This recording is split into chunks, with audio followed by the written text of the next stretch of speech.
నమస్తే. ఈరోజు అనగా 25వ తారీఖు మే వాతావరణ సూచనలు తెలియజేసిన వారు ఎస్టెల్లా, డైరెక్టర్, వాతావరణ కేంద్రం, అమరావతి.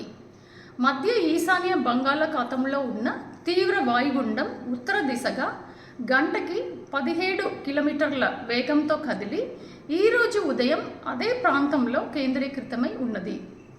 ఇది సాగర్ ఐలాండ్ పశ్చిమ బంగాల్ నుండి 440 కిలోమీటర్ సౌత్ ఈస్ట్ దిశలో మరియు కేపుపారా బంగ్లాదేశ్ నుండి 440 కిలోమీటర్ల నైరుతి దిశలో కేంద్రీకృతమై ఉన్నది.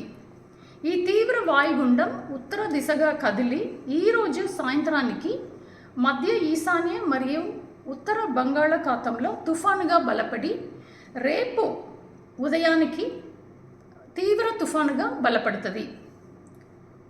ఇది రేపు 26వ తారీఖు మే మధ్యరాత్రిలో తీవ్ర తుఫానుగా 110 నుండి 120 కిలోమీటర్, అత్యధికంగా 135 కిలోమీటర్ల వేగంతో బంగ్లాదేశ్ మరియు పశ్చిమ బంగాల్ కోస్తా ప్రాంతంలో సాగర్ దీవి మరియు కేపుపారా మధ్య తీరం దాటే అవకాశం ఉంటుంది.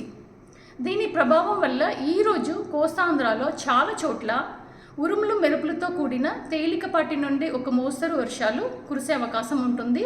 రాయలసీమలో కొన్ని చోట్ల కురిసే అవకాశం ఉంటుంది.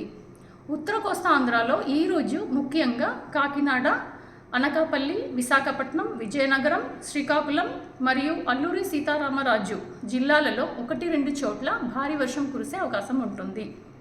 ఈరోజు మరియు రేపు మత్స్యకారులు వేటకి సముద్రంలోనికి వెళ్ళొద్దని హెచ్చరిక ఇవ్వబడినది. నమస్కారం.